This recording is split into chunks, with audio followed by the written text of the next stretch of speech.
Hi, Jeff. Hey, Meesha. Welcome to another episode of the North Atlanta Real Estate Podcast with Jeff Aughey and Meesha Rawal. Yeah, welcome. Let's do it. All right, let's analyze our market. What do you think? Yeah, I think it's a good idea. I mean, it's sort of changing now a little bit, so it'd probably be a good idea to, I guess, sort of catch everybody up to speed of what's going on. Yeah, pre-COVID, post-COVID, see what's the latest happening after COVID. So we are going to look at North Atlanta, South Forsyth, and kind of see what the trends are these days, especially with the return to work. We've seen a lot of changes happening in the real estate market. Yeah, that's a good point, actually, right? Since we have this return to work, what it's done is put more of a premium, I guess, on the homes that are a little closer in or maybe a little more convenient to the expressways, because now people do have to drive in back to work. That's right. There was a time in 2023-24 when Dawsonville was popping and everyone wanted to get a piece of the action in Dawsonville. But with the return to work, the focus has shifted back to Roswell, Alpharetta, Johns Creek, especially the houses closer to 400, which is our median and our lifeline in this part of the world. Yeah, absolutely.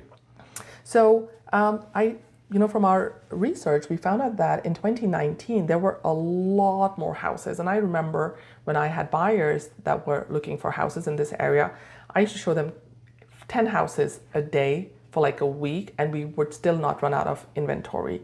But the past few years, there would be like 5 houses available, 7 houses available at any given point of time. What has your experience been? Yeah, absolutely. No, I thought that was very interesting when we looked at this, is that we are experiencing growing inventory now compared to last year. It's up about 70%, the number of homes. And so when we hear that, we're thinking, wow, that's a big jump. And that is a big jump. But then we did take a quick peek back to 2019, pre-COVID. Yes. And then there were even 2 times more than this, over 2 times more homes than we have now. So the point is even though it is increasing right now, it's nowhere near where it used to be.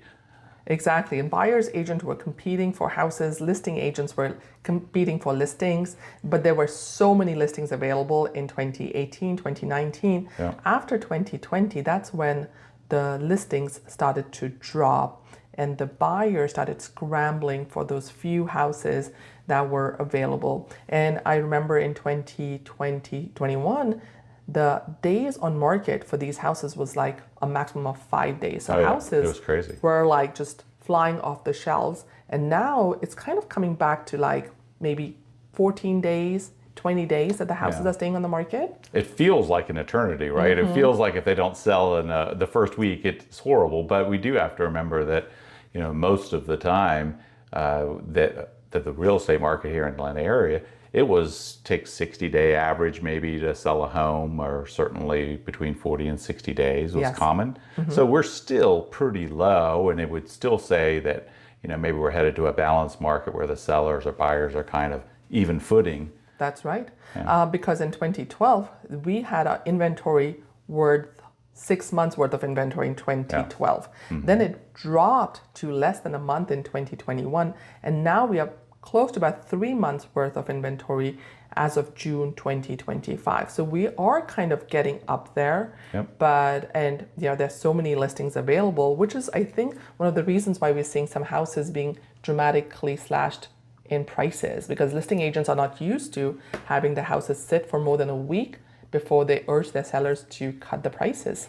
Yeah, and it's not our case, but the agents that have only been in business since COVID started, they've only know one market, and that market has been just sort of straight up for the sellers. And so now a lot of these agents don't have the experience to know what to do when the market shifts and slows down. Yeah. And doesn't mean your home isn't necessarily priced right.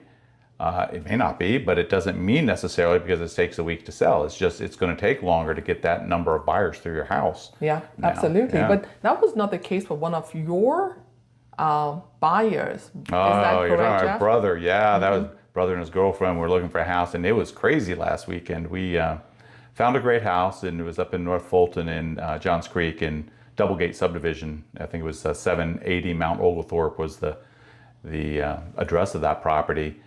And I guess the first weekend there, they ended up with, it was 10 or 11 offers that came in on that property. And we made a very solid offer. How much above asking did you go?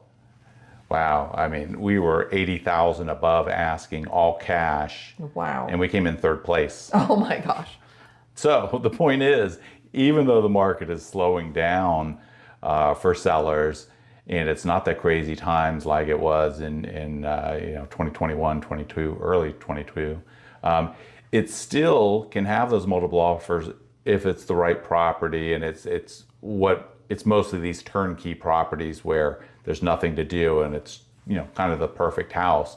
But I think I think you had experience with a property that was further out in Forsyth County, kind of further out. Yes. And that was a different story. Is that right? Exactly, absolutely. And that house sat on the market for about 2 months. We had a ton of showings, but because of the return to work, it was not close to a highway. It was further out. The schools were not the most desirable. That house sat on the market for a couple of months. So I feel like you said, the premium has gone back on houses which are closer towards Atlanta, with all the return to work, and houses which are still competing with new construction, because the more further out you are, the more competition with new construction happening these days. You're absolutely right about that. That's a great point, is that if you can picture that you're the, maybe 5 or 10-year-old resale, and all of a sudden you're competing with new construction, and maybe that builder's offering incentives that they can afford to do in financing to get the buyer in the door, it's tougher to resell a home out there than it is when you're closer in and everything's built out. That's right. I heard D.R. Horton is offering 2.9% for the first 1 year of home ownership on the FHA. So not a plug for D.R. Horton, but yes, like an example of what new construction is offering buyers versus resale, where the seller would have to pay for the buy down. And that's a huge. I mean, we're talking the cost can be $30,000 and $40,000 for this buy down. It's not an inexpensive proposition. Exactly. Yeah. So comparing 30041, which is South Forsyth for our listeners, and North Fulton, have you seen a drop in sales? Have you seen an increase in sales? What's the contrast between North Fulton versus South Forsyth as of June 2025?